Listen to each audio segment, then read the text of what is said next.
So guys, finally আপনাদের ভালোবাসায় আমাদের ইউটিউব চ্যানেলে 69,000 সাবস্ক্রাইবার পূর্ণ হলো। তো এই উপলক্ষে আমি অ্যানাউন্স করতে যাচ্ছি আপনাদের জন্য নেটওয়ার্কিং এর উপর একটি সিরিজ, যে সিরিজটা থেকে আপনারা নেটওয়ার্কিং রিলেটেড সমস্ত কিছু শিখতে পারবেন।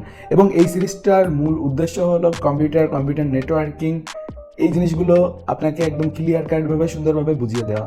তো যার ফলে আপনি কম্পিউটার নেটওয়ার্কিং রিলেটেড যে সফটওয়্যারগুলো রয়েছে ওইগুলো ব্যবহার করা, বিভিন্ন রাউটার, সুইচ, হাব, বিভিন্ন ধরনের নেটওয়ার্ক কানেকশন, এই টাইপের জিনিসগুলো সম্পর্কে জানতে পারবেন। এবং এর পাশাপাশি এই সিরিজে সিসকো নামক একটি অ্যাপ্লিকেশন ব্যবহার করে বিভিন্ন নেটওয়ার্কের ভিজুয়ালাইজেশন এবং বিভিন্ন ধরনের নেটওয়ার্ক বিল্ড আপ করা আমরা শিখতে পারবো, যেটা কি নেটওয়ার্কিং, ইথিক্যাল হ্যাকিং, সাইবার সিকিউরিটির ক্ষেত্রে খুবই গুরুত্বপূর্ণ। কারণ নেটওয়ার্কের বিভিন্ন ধরনের প্রোটোকল না জানলে আপনি কখনোই একজন ভালো হ্যাকার হতে পারবেন না। এবং নেটওয়ার্কিং কীভাবে কাজ করে, কীভাবে ডাটা সেন্ড হয়, কীভাবে প্যাকেট সেন্ড হয়, একটি কম্পিউটারের সাথে কীভাবে কানেক্টেড থাকে, এগুলো যদি আপনি না বুঝতে পারেন তো সাইবার সিকিউরিটি, ইথিক্যাল হ্যাকিং এবং তাছাড়া কম্পিউটার রিলেটেড বিভিন্ন ধরনের জ্ঞান আপনি পাবেন না। আর এই সিরিজে আমরা নেটওয়ার্কিং সম্পর্কে জানবো, কম্পিউটার নেটওয়ার্কিং। আর গাইজ, আবারও আপনাদের সবাইকে ধন্যবাদ আমাদের চ্যানেলকে এত ভালোবাসা দেওয়ার জন্য। আর গাইজ, আমাদের চ্যানেলের ভিডিওগুলো এখন পর্যন্ত প্রায় 2 মিলিয়ন বার দেখা হয়েছে, তো যেটা কিন্তু অনেক। আর আপনাদের সকলের কাছে আমি বলবো যে আমাদের ভিডিওগুলো শেয়ার করবেন, যার ফলে খুব দ্রুত আমরা 1 লাখ সাবস্ক্রাইবারের গন্ডি পার করতে পারি। আর এতদিন ইউটিউবিং করার পর অ্যাটলিস্ট একটা সিলভার বাটন তো যেন হাতে পাই। তো গাইজ, চলুন এবার শুরু করা যাক কম্পিউটার নেটওয়ার্কিং নিয়ে। সো গাইস, নেটওয়ার্কিং সম্পর্কে জানতে গেলে আমাদের প্রথমে ডেটা কমিউনিকেশন সম্পর্কে জানতে হবে। সহজ বাংলায় ডেটা কমিউনিকেশন হলো একটি পদ্ধতি যেটা ব্যবহার করে একটি মাধ্যম থেকে অন্য মাধ্যমে বিভিন্ন ধরনের তথ্য এবং ডাটা পাঠানো হয়। ডাটা কমিউনিকেশনের ফিল্ডে বিগত কয়েক শতাব্দীতে ঘটে যাওয়া বেশ কিছু ঘটনা। 1883 সালে Samuel Morse and Alfred Vail invent করে মোর্স কোড টেলিগ্রাফ সিস্টেম। 1876 সালে আলেকজান্ডার গ্রাহাম বেল টেলিফোন আবিষ্কার করে, আর যেটার মাধ্যম থেকে আসলে মোবাইল ফোনের মাধ্যমে লোকজনের যোগাযোগ শুরু হয়। 1930 সালে ASCL সিস্টেম ডেভেলপ করা হয় এবং 1950 সালে IBM রিলিজ করে তাদের প্রথম কম্পিউটার IBM 710, যেটা কিনা যুগান্তকারী একটি পদক্ষেপ ছিল। আর এই আবিষ্কারের ফলেই আসলে ইন্টারনেট এবং টেলিকমিউনিকেশন এই ধরনের জিনিসগুলো সূচনা পায়, কারণ কম্পিউটার ছাড়া অ্যাডভান্স টেলিকমিউনিকেশন, অ্যাডভান্স নেটওয়ার্কিং এগুলো কখনো সম্ভবই না।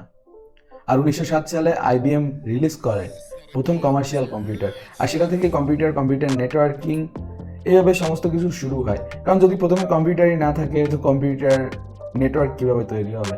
So first of all computer আবিষ্কার হয় এবং তারপর আস্তে আস্তে কম্পিউটারগুলোর ভিতরে একটা নেটওয়ার্ক তৈরি করা হয়, যেটা হলো ইন্টার কানেক্টেড, মানে একটা একটার সাথে কানেক্টেড। তো ওইটাকেই ইন্টারনেট বলে। আর ইন্টারনেটের এই কাজ করার প্রক্রিয়াকেই টেলিকমিউনিকেশন বলা হয়। যদিও টেলিকমিউনিকেশন অনেক বড় একটা জিনিস, এর সাথে সমস্ত ধরনের কমিউনিকেশন যুক্ত। সো নেটওয়ার্কের আসলে দরকার কি? যদিও এটা বোকার মতো প্রশ্ন, বাট অনেকেই এটা জানতে চাইবে যে নেটওয়ার্কের দরকারটা কি আসলে। তো নেটওয়ার্কের মেন দরকার হলো আপনি একজন আরেকজনের সাথে যেন কমিউনিকেশন করতে পারেন। সিম্পলি যে যতই দূরে থাকুক, কেউ লন্ডনে থাকুক, কেউ সুইজারল্যান্ডে থাকুক, ডাজেন্ট ম্যাটার। আপনি ঘরে বসেই সিম্পলি যেমন ফেসবুকে গিয়ে এখন তাকে নক করতে পারেন, ভিডিও কল করতে পারেন। এটাই আসলে নেটওয়ার্কের উদ্দেশ্য, যে দূরে থেকেও সংযুক্ত থাকা। সো গাইস, এই জায়গায় আমরা ডিসপ্লেতে কমিউনিকেশনের দুটো মাধ্যম দেখতেছি, একটা হলো মোবাইল ফোনের মাধ্যমে আর আরেকটা হলো একটা কম্পিউটার থেকে আরেকটা কম্পিউটার কমিউনিকেশন সিস্টেম। তো যখন আমরা মোবাইল ফোনে কথা বলি একজন আরেকজনের থেকে অনেক দূরে, ধরেন কেউ একটা সিবিসে আছে আর অন্য কেউ ধরেন শহরে রয়েছে, তো আপনি সরাসরি তার সাথে এই মুহূর্তে যোগাযোগ করতে গেলে আপনাকে সেই জায়গায় যেতে হবে। কিন্তু টেলিফোনের মাধ্যমে আপনি সরাসরি তার সাথে যোগাযোগ করতে পারতেছেন, তার সমস্ত কিছু বুঝতে পারতেছেন। তো এখন কথা আসলে একটা কম্পিউটার আরেকটা কম্পিউটারকে কীভাবে ডাটা সেন্ড করে, যেমনটা দেখতে পাচ্ছেন এমনভাবেই, মানে সিম্পলি বাইনারি ফর্মে ডাটা সেন্ড করা হয় একটা কম্পিউটার থেকে আরেকটা কম্পিউটারে। যদিও ফিউচারে এই জিনিসগুলো থেকে ইনক্রিপশন এবং তাছাড়া ক্রিপ্টোগ্রাফি এই ধরনের টেকনিকগুলো আছে, যাতে কমিউনিকেশনটাকে অনেক সেফ রাখা যায়। কমিউনিকেশনের ক্ষেত্রে কি কি জিনিস গুরুত্বপূর্ণ? তো যেমনটা এই জায়গায় আপনারা দেখতে পাচ্ছেন মেসেজ সোর্স, মানে আসলে একজন সেন্ডার লাগবে আর একজন রিসিভার লাগবে। সেন্ডারকে যে কোনো ইনফরমেশন পাঠাবে, আর রিসিভারকে যার উদ্দেশ্যে পাঠানো হবে কিংবা যে রিসিভ করবে। তো এটা সিম্পল ব্যাপার, যার উদ্দেশ্যে পাঠানো হবে সেই তো রিসিভ করবে। SMS এর ক্ষেত্রেও একইভাবে কাজ করে, একটা মেসেজ সোর্স লাগে আর একটা রিসিভার লাগে। তো এইভাবে আসলে মূলত আপনার কমিউনিকেশন সিস্টেমটা কাজ করে। সো নেটওয়ার্কের মাধ্যমে কমিউনিকেশন করতে গেলে আপনার এই তিনটা জিনিস মাস্ট লাগবে। একটা হলো ডিভাইস, যেটা সেন্ডারের কাছেও থাকতে হবে, রিসিভারের কাছেও থাকতে হবে। কারণ একটা ডিভাইস যদি না থাকে যেটায় ইন্টারনেট কমিউনিকেশন করা সম্ভব, তা নাহলে আপনি কমিউনিকেশনই করতে পারবেন না। যেমনটা আমি প্রথমে বললাম, কম্পিউটারের যদি আবিষ্কার না হতো, কম্পিউটারের নেটওয়ার্কও তৈরি হতো না, ইন্টারনেটও তৈরি হতো না। যদিও এখন বর্তমান সময় ওইটা স্মার্ট হতে হতে মোবাইল ফোনের পর্যায়ে চলে আসছে। সো একটা গেল ডিভাইস। সেকেন্ড যে জিনিস সেটা হলো মিডিয়াম। মিডিয়াম কি? মাধ্যম।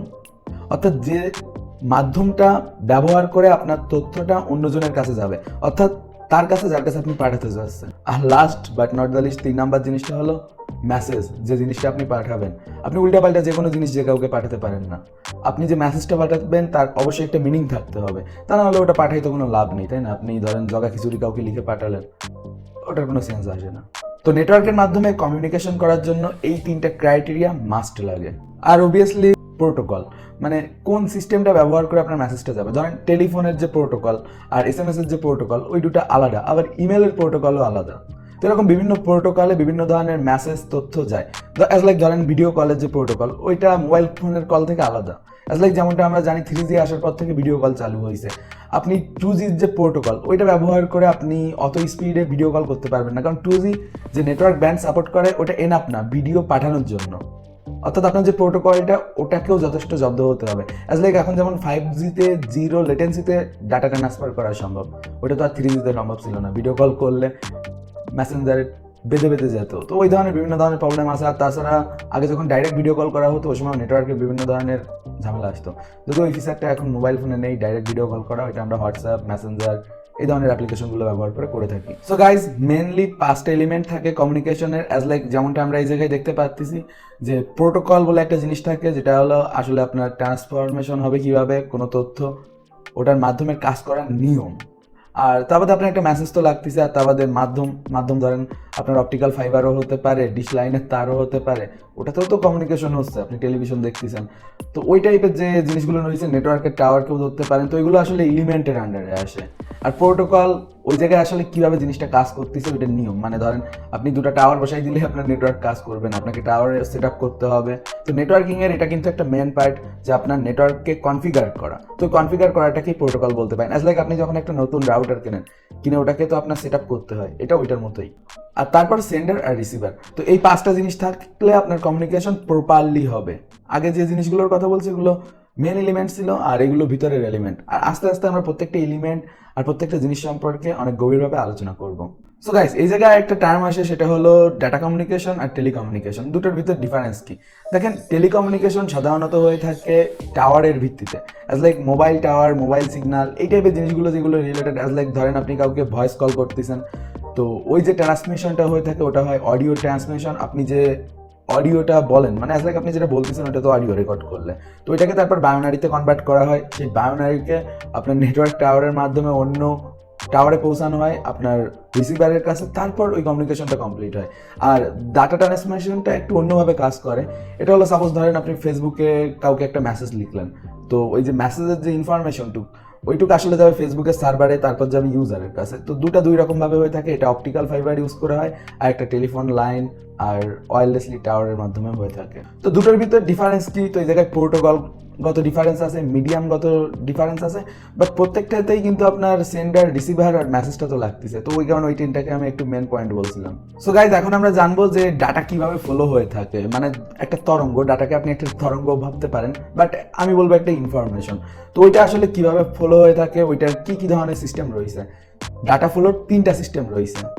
একটা হলো সিম্পলেক্স। অ্যাজ লাইক যেমনটা আপনারা এই জায়গায় দেখতে পাচ্ছেন আমার মাউস পয়েন্টার রাখার জায়গায়, সিম্পলেক্স সিস্টেমে আপনার ডাটা ফলো একদিকে হয়। অ্যাজ লাইক যেমনটা দেখতে পাচ্ছেন এই জায়গায় একটা মেইন ফ্রেম কম্পিউটার, এটাকে আপনি আপনার মেন পিসি বা ধরেন নর্মাল কোনো পিসি ধরতে পারেন। তো ওটা থেকে আপনার মনিটরে সিগন্যাল যাচ্ছে, এটাও কিন্তু একটা ট্রান্সমিশন। তো এই জায়গায় আসলে কিন্তু আপনার সিম্পলেক্স পদ্ধতি ইউজ হচ্ছে। মনিটর কিন্তু কম্পিউটারের মেন ফ্রেমে কোনো ইনফরমেশন পাঠাচ্ছে না। এটা হয় ধরেন টাচ মনিটরে, বাট নর্মাল মনিটরের ক্ষেত্রে কিন্তু এটা হয় না। আমি উদাহরণস্বরূপ এটা আপনাদের বললাম। তো এই ক্ষেত্রে কিন্তু একদিকে ডাটা ফলো হচ্ছে, আর এটাকে বলে সিম্পলেক্স। তারপর আসে হাফ ডুপ্লেক্স। এই সিস্টেমটা এইভাবে কাজ করে, ধরেন আপনি স্টেশন 1 থেকে স্টেশন 2-তে একটা সিগন্যাল পাঠাবেন। তো তার জন্য আপনি স্টেশন 1 থেকে কোনো একটা মেসেজ টাইপ করলেন, করে স্টেশন 2-তে পাঠালেন। তো তখন ওই ডাটাটা ওইটাই পৌঁছাবে। তো ও যখন ডাটা পাবে তখন চাইলেও আপনাকে আবার একটা ডাটা পাঠাতে পারে, বাট দুইজন একসাথে কিন্তু কথা বলতে পারবেন না। এটা সাধারণত হয়ে থাকে ওয়াকি টকির ক্ষেত্রে। যেমনটা আমরা দেখি যে ওয়াকি টকিতে যখন কথা বলে, একটা ইনফরমেশন দেওয়া হয়, ইনফরমেশন দেওয়ার পরে বলা হয় ওভার, আর ওভার বলার পর স্টেশন 2-তে যে থাকে সে কথা বলা শুরু করে। তো ওই ক্ষেত্রে আসলে দুইজন যদি একসাথে কথা বলে কেউই শুনতে পারবে না, কারণ এদের সিগন্যালের একটা ডিলের বিষয় রয়েছে। ওই পাবজি ফ্রি ফায়ারে আছে না রেসপন্স টাইম, ওইটার মতো কাহিনী এই জায়গায়। তো এই ডিলেগত কারণে আসলে এটাকে হাফ ডুপ্লেক্স সিস্টেম হিসেবে ইউজ করা হয়, মানে একজন মেসেজ দিবে, সে মেসেজটা রিসিভ করবে, সেকেন্ড জন পাঠাবে। আর 3 নাম্বার যে সিস্টেমটা সেটা হলো ফুল ডুপ্লেক্স। এই সিস্টেমে ধরেন আপনিও ফোনে কথা বলতেছেন, অন্যজনও আপনার সাথে ফোনে কথা বলতেছে, একই সাথে আপনারা কিন্তু কথা বলতেছেন। এর ভিতর কিন্তু একজনের কথা বলে অপেক্ষা করা লাগতেছে না, সরাসরি তার কথাটা দ্বিতীয় জনের কাছে পৌঁছে যাচ্ছে। তো এটা হলো ডাটা কমিউনিকেশনের বিভিন্ন ধরনের data floor system. So guys, আমরা এখন 4 প্রকারের নেটওয়ার্ক টোপোলজি সম্পর্কে জানবো। তো এটা থেকে আপনারা বুঝতে পারবেন যে বিভিন্ন জায়গায় নেটওয়ার্ক যে সেটআপটা করা হয় কিংবা ধরেন যে কানেকশনটা করা হয় ওটা কিভাবে করা হয়ে থাকে। তো সাধারণত 4 ধরনের নেটওয়ার্ক টোপোলজি রয়েছে। প্রথমটা হলো মেশ, দ্বিতীয়টা স্টার, তৃতীয়টা বাস, আর 4 নাম্বারটা হলো রিং। এই 4 রকম টোপোলজি ব্যবহার করে আসলে নেটওয়ার্ক কানেকশনের সিস্টেম করা হয়। তো ফার্স্ট অফ অল যেটা নিয়ে আমি কথা বলবো সেটা হলো মেশ টোপোলজি। আসলে মেশ টোপোলজিতে প্রত্যেকটা ডিভাইসের সাথে কানেক্টেড থাকে। অ্যাজ লাইক যেমনটা এই জায়গায় দেখতে পাচ্ছেন, এই স্টেশনটা এটার সাথেও কানেক্ট আছে, এটার সাথেও আছে, এটার সাথেও আছে, এটার সাথেও আসে। তো মেশ আসলে প্রত্যেকটার সাথে আলাদাভাবে কানেক্টেড থাকে। আর এই সিস্টেমে প্রত্যেকটা কম্পিউটার চাইলে প্রত্যেকটা কম্পিউটারের সাথে সরাসরি কানেকশন তৈরি করতে পারে। আর ধরেন কোনো একটা কম্পিউটারের সাথে যদি কানেকশন নষ্ট হয়ে যায়, শুধুমাত্র ওইটার সাথেই নষ্ট হবে, বাকিগুলোর সাথে ঠিক থাকবে। তো ওই দিক দিয়ে মেশ কিন্তু বেশ ভালো, বাট এটা একটু ব্যয়বহুল হয়ে যায়, কারণ আপনার প্রত্যেকটার সাথে আলাদা কানেকশন সেট করা লাগতেছে। তো ওই জায়গায় আপনার তার তথ্য বেশি লাগবে। তারপর যে টোপোলজিটা আসে ওটা হলো স্টার টোপোলজিতে আপনার মেন একটা পিসি থাকে আর ওইটার সাথে সবগুলো কানেক্টেড থাকে। এখন ধরেন কোনো একটা কম্পিউটার অ্যাজ লাইক ধরেন এইটা আপনার এইটার সাথে কানেক্টেড হবে, তো তার জন্য আপনার কিন্তু এইটা থেকে আপনার হাবে ইনফরমেশন যেতে হবে, তারপর আপনার স্টেশনে আবার তথ্য ব্যাক আসবে। তো স্টেশনগুলোকে আপনি কোনো ডিভাইস হিসেবে ধরতে পারেন। অ্যাজ লাইক ধরেন এটা একটা মোবাইল ফোন, এটা একটা ল্যাপটপ, এটা একটা পিসি, আর এটা হলো আপনার বাড়ির ওয়াইফাই রাউটার। ধরেন আপনার ঘরের ওয়াইফাই রাউটার নষ্ট হয়ে গেল, তো তখন ওইটা কিন্তু কোনোটার সাথেই কানেক্টেড হবে না, যদিও ওয়াইফাই রাউটারটা ডাইনামিক্যালি কাজ করে। এটাকে আপনি হাবের সাথে কম্পেয়ার করতে পারেন। অ্যাজ লাইক হাব থেকে যেমন প্রত্যেকটা ডিভাইসে ইথারনেট ব্যবহার করে ক্যাবেল লাগানো হয়, ওই টাইপের সিস্টেম ধরতে পারেন। তো এক্ষেত্রে আপনার মেন একটা সিস্টেমের সাথে আপনার ডিভাইসগুলো কানেক্টেড থাকে, আর এইভাবে নেটওয়ার্ক কানেকশন তৈরি হয়। এরপর যেটা, এটা হলো বাস টোপোলজি। অ্যাজ লাইক আপনি যেমন বাসায় ডিশের তার দেখছেন যে এরকম একটা মেন তার আসে, ওইটা থেকে সিগন্যাল দেওয়া হয়। এমনকি আপনার বাড়ির ব্রডব্যান্ডে যে কানেকশনটা হয়েছে ওইটাও কিন্তু এরকম বাস সিস্টেমেই কাজ করে। ধরেন এক জায়গা থেকে আরেকজনকে লাইন কেটে দেওয়া, তার একটু সামনে এসে আরেকজনকে কেটে দেওয়া, এইভাবে কিন্তু বাস টোপোলজি কাজ করে থাকে। আর এই টোপোলজিতে একটা প্রবলেম আছে। অ্যাজ লাইক ধরেন যদি আপনাদের রাস্তায় গাছপালা কাটতেছে, ওই সময় ভুলে আপনার ডিশের তার কেটে দিল, তখন কিন্তু ওই তারের পরে যত লোক কানেক্ট থাকে সবার কিন্তু ডিশ বন্ধ থাকে, অ্যাজ লাইক ইন্টারনেট অফ থাকে। মাঝে আমাদের এদিকে 2-3 দিন এরকম হয়েছে, যার জন্য আমি ভিডিও তৈরি করতে পারিনি, আন্তরিকভাবে দুঃখিত, বাট ওই জিনিসটা হয়। আর এটা হলো এই নেটওয়ার্কের খারাপ দিক। আর ভালো দিক বলতে কি, আপনার ধরেন সেট আপ কস্ট কম, আপনি খুব কম খরচে এই নেটওয়ার্কটা সেট আপ করতে পারেন। অ্যাজ লাইক একটা মেন ওয়্যার লাগে, ওইটার সাথে ডিভাইসগুলো কানেক্টেড থাকবে। আর লাস্ট যেটা, এটা হলো রিং। তো এটা সাধারণত বিভিন্ন ধরনের অফিস, ব্যাংক, এই ধরনের জায়গায় ইউজ করা হয়ে থাকে, যে আপনার একটা জায়গা, সেই জায়গায় সবগুলো ডিভাইস সবগুলোর সাথে কানেক্টেড আছে, বাট একটা আরেকটার সাথে লিঙ্ক করা, বাট একটা সবগুলোর সাথে কিন্তু আবার কানেক্টেড না। মানে সহজ কথায় বলতে গেলে, প্রথম পিসিটা তার সেকেন্ড পিসির সাথে কানেক্টেড, সেকেন্ড পিসি তার থার্ডটার সাথে কানেক্টেড, থার্ডটা 4 নাম্বারটার সাথে কানেক্টেড, 4 নাম্বারটা আবার এসে 1 নাম্বারের সাথে কানেক্টেড। এই টাইপের ভাবে এটা কাজ করে। আর এই ধরনের জিনিসগুলো ব্যাংক, তাছাড়া বিভিন্ন ধরনের অফিস, রিসার্চ সেন্টার, এই জায়গায় দেখা যায়। তাদের ভিতর ইন্টার কমিউনিকেশন লাগে, তার ফলে তারা এই ধরনের নেটওয়ার্কগুলো সেট আপ করে। আর এই যেটা আপনারা দেখতে পাচ্ছেন, এটাকে হাইব্রিড বলে, মানে সবগুলোর একসাথে খিচুড়ি রান্না করলে যা হয় এটা। আর এছাড়াও বিভিন্ন ধরনের সিনারিও রয়েছে, যেগুলো সম্পর্কে আমরা ফার্দার ফিউচারে কথা বলবো। আর গাইজ, বলে রাখা ভালো, technicalbangla.com ওয়েবসাইটে বিভিন্ন ধরনের ethical hacking, cyber security, graphics ডিজাইনের বিভিন্ন ধরনের কোর্স আছে। আপনি যদি অ্যান্ড্রয়েড ফোনের মাধ্যমে কমপ্লিট ইথিক্যাল হ্যাকিং শিখতে চান, তাহলে ড্রয়েড হ্যাকিং কোর্সটি আপনার জন্য ভালো হবে। এবং এই কোর্সটিতে ডিসকাউন্ট চলতেছে, খুবই কম দামে আপনারা কোর্সটিতে যুক্ত হতে পারবেন। এবং এর পাশাপাশি ফেসবুক সিকিউরিটি এক্সপার্ট কোর্সের মাধ্যমে বিভিন্ন ধরনের ফেসবুক অ্যাকাউন্ট হ্যাকিং এর নিরাপত্তা সম্পর্কে জানতে পারবেন। আর তাছাড়া টেকনিক্যাল বাংলায় বিভিন্ন ধরনের কোর্স আছে, যেমন web security expert, ethical hacking with Linux, programming for ethical hacking with Python, এবং তাছাড়া আরো বিভিন্ন ধরনের কোর্স আছে, দি কমপ্লিট ইথিক্যাল হ্যাকিং কোর্স, এবং তাছাড়া কমপ্লিট ফ্রিল্যান্সিং এর মাস্টার ক্লাস। তাছাড়া আপনি যদি ইউটিউবিং শিখতে চান, তাহলে আবরার ফারদিনের দি বাজেট কন্টেন্ট ক্রিয়েটর এই কোর্সটি করতে পারেন। এই কোর্সটির মাধ্যমে আপনারা শিখতে পারবেন কিভাবে আপনারা ঘরে বসে ইউটিউবিং করবেন। আর এই কোর্সটিতে 5 স্টার রেটিং রয়েছে, সো বুঝতেই পারতেছেন কোর্সটি অনেক ভালো। আর তাছাড়া গাইজ, গুগল প্লে স্টোরে গিয়ে টেকনিক্যাল বাংলা লিখে সার্চ করলে আমাদের অফিসিয়াল অ্যাপ্লিকেশনটি পেয়ে যাবেন এবং এই অ্যাপ্লিকেশনটি ব্যবহার করে বিভিন্ন ধরনের ফ্রি পেইড কোর্স এবং এর পাশাপাশি আমাদের প্ল্যাটফর্ম ব্যবহার করতে পারবেন। ইউটিউবে বেশ কিছু রেস্ট্রিকশনের কারণে ইথিক্যাল হ্যাকিং এর প্র্যাকটিক্যাল ভিডিওগুলো সরাসরি আপলোড করা যায় না, যার ফলে ইউটিউব চ্যানেলে স্ট্রাইক আরো বিভিন্ন ধরনের সমস্যা হয়। সো এই কারণে আমাদের ইথিক্যাল হ্যাকিং এর প্র্যাকটিক্যাল সমস্ত কিছু আমাদের ওয়েবসাইটে পেয়ে যাবেন এবং এই জায়গায় প্রত্যেকটি কোর্সে ডিটেলে প্র্যাকটিক্যালি হ্যাকিং এর সমস্ত টুল প্রোগ্রাম সেট আপ করা, ব্যবহার করা সবকিছু শেখানো আছে। সো গাইজ, এই ছিল আজকের ভিডিও, আর আশা করি এই ভিডিওটি থেকে আপনারা অনেক কিছু নতুন জিনিস শিখতে পেরেছেন। দেখা হবে পরবর্তী ভিডিওগুলোতে, আর এর পাশাপাশি আমাদের চ্যানেলের পুরোনো ভিডিওগুলো দেখতে ভুলবেন না। ওই ভিডিওগুলোতে আমি বিভিন্ন ধরনের হ্যাকিং ডিভাইস, টুলস, এগুলোর বিভিন্ন ধরনের ভিডিও তৈরি করেছি এবং বিভিন্ন ধরনের ফ্রি এবং প্রিমিয়াম কোর্স আমাদের প্ল্যাটফর্ম এবং আমাদের ইউটিউব চ্যানেলে পেয়ে যাবেন। আর আমাদের সাথে যুক্ত থাকতে চাইলে এই ভিডিওর ডিসক্রিপশন চেক করেন। এই ভিডিওর ডিসক্রিপশনে আপনারা আমাদের ওয়েবসাইটের লিঙ্ক, তার পাশাপাশি আমাদের ফেসবুক গ্রুপ সহ আমাদের সবকিছু পেয়ে যাবেন। সুস্থ থাকুন, সুন্দর থাকুন, দেখা হবে পরবর্তী কোনো এক ভিডিওতে। খোদা হাফেজ।